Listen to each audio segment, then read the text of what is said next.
മണിക്കൂറുകൾ നീണ്ട പരിശ്രമത്തിനൊടുവിൽ മണ്ണിടിച്ചിലിനെ തുടർന്ന് ഗതാഗത തടസ്സം നേരിട്ട താമരശ്ശേരി ചുരംപാതയിൽ ഗതാഗതം ഭാഗികമായി പുനഃസ്ഥാപിച്ചു. 9-ാം വളവിന് സമീപം റോഡിൽ പതിച്ച പാറക്കൂട്ടം നീക്കം ചെയ്തതിനു ശേഷം രാത്രി 9 മണിയോടുകൂടിയാണ് വാഹനങ്ങൾ കടത്തിവിട്ടത്. ചുരം റോഡിൽ വാഹനങ്ങൾ പ്രവേശിപ്പിക്കാതെ 12 മണിക്കൂർ നീണ്ട പരിശ്രമത്തിനൊടുവിലാണ് ഇളകി നിൽക്കുന്ന മണ്ണും പാറയും നീക്കിയത്. ഇരുഭാഗങ്ങളിലും കുടുങ്ങിയ വാഹനങ്ങൾ കടത്തിവിട്ട ശേഷം നിയന്ത്രണം തുടരുമെന്ന് വയനാട് കളക്ടർ അറിയിച്ചു.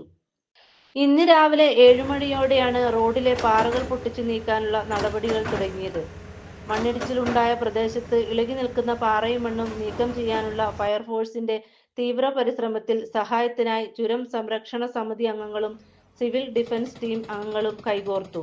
പ്രതികൂലമായ കാലാവസ്ഥ പലകുറി പാറയും മണ്ണും നീക്കം ചെയ്യുന്ന പ്രവൃത്തികൾക്ക് തടസ്സമായി.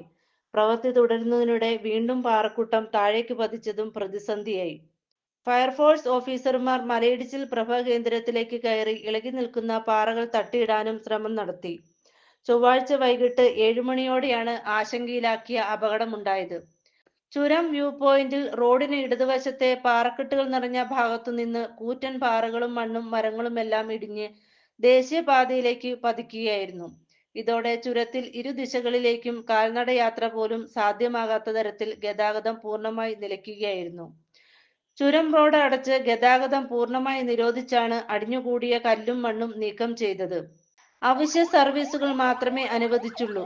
നിയന്ത്രണം ഏർപ്പെടുത്തിയതോടെ ചരക്ക് വാഹനങ്ങൾ അടക്കം നിരവധി വാഹനയാത്രികർ വയനാട്ടിലും അടിവാരത്തുമായി കുടുങ്ങി. വാഹനങ്ങളുടെ നീണ്ട നിര പ്രകടമായിരുന്നു. KSRTC അടക്കം കുറ്റ്യാടി ചുരം വഴിയാണ് ജില്ലയിൽ നിന്നും സർവീസ് നടത്തിയത്.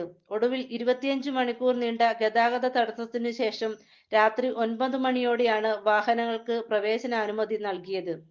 നിയന്ത്രണം നാളെയും തുടരും. True lens, Wayanad.